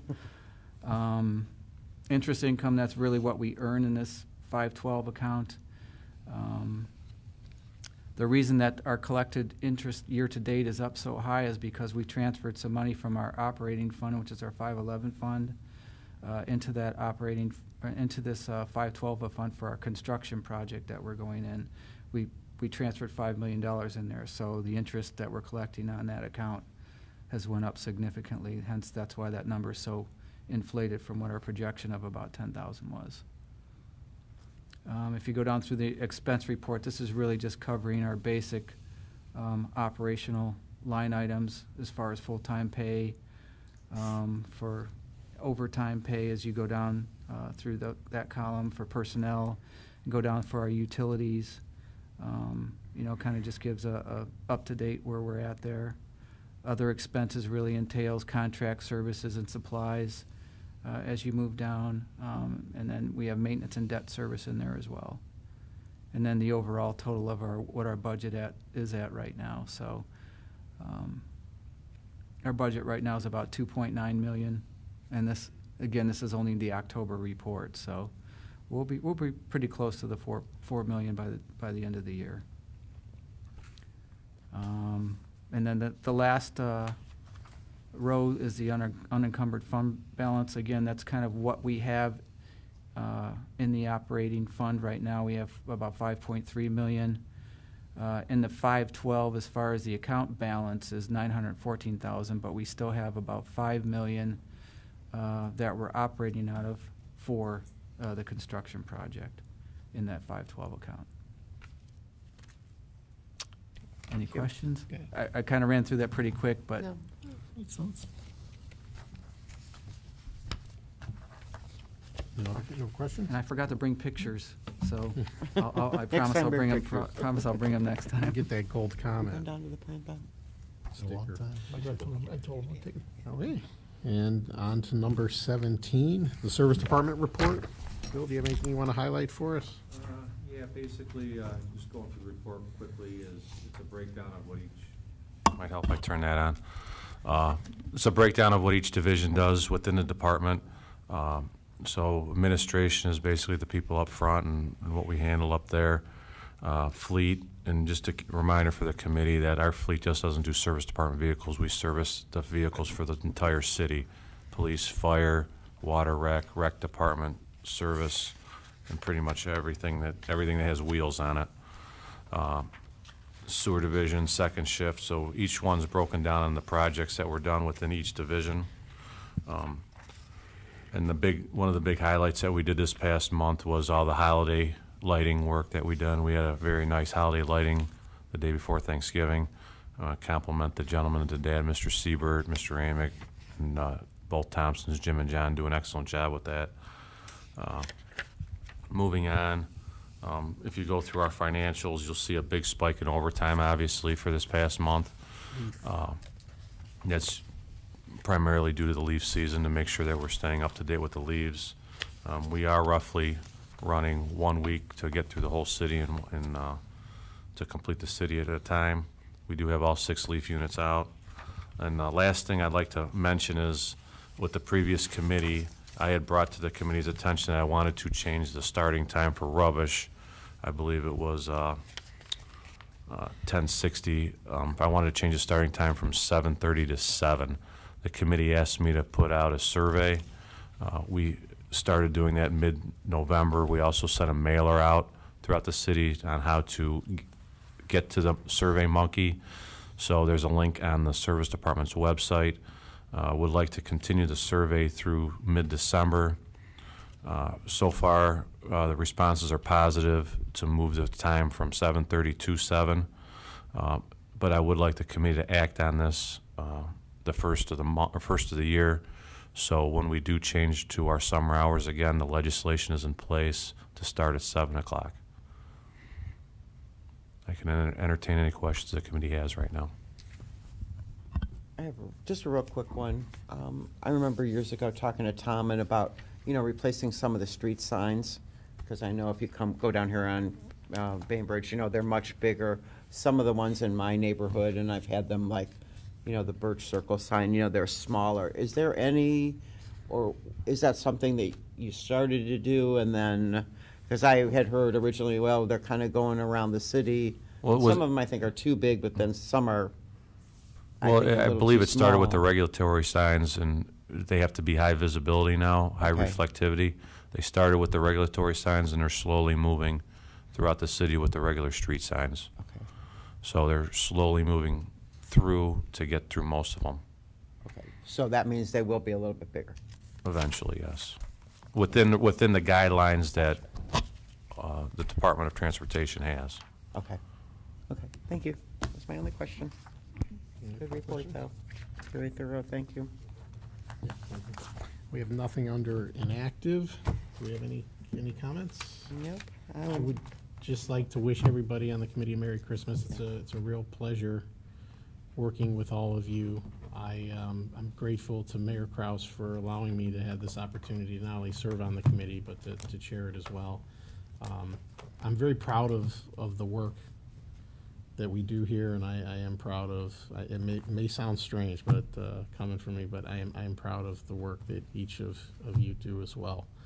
And with that, I'll entertain a motion to adjourn. I'll make one little comment Okay. then, since you're starting. No, I'm glad to be back on Public Works. I always like Public Works, so I look forward to working with all you. I promise, like, our meetings won't, I'm thinking, because I used to look, when I wasn't on the committee, I'm like, dang, they're getting done like at 7 o'clock. So, and then I'm looking, I'm like, oh, Lord, it really isn't me. I promise I'll be better. First one with, I think, But anyways, Mark, you did a great job, and Bob, this is going to be, got my two good guys here, and like I say, all of you, I'm excited, like I say, to be back on Public Works, and tackle Mark, Merry Christmas, Happy New Year, if I don't see you guys before then, and look forward to seeing you in the new year. We're going to have a meeting right at the 3rd, I think, right? right off the So, bat. okay, guys, that's it. And so, did you want to say anything? Hey, I look forward to working with all you guys. It's going to be a trip. Okay, then I will go ahead and make a motion to adjourn. And I will second again. We have a motion and a second. Proceed to vote. Mr. Katura? Yes. Mrs. Meany? Yes. Mr. Shimmons? Yes.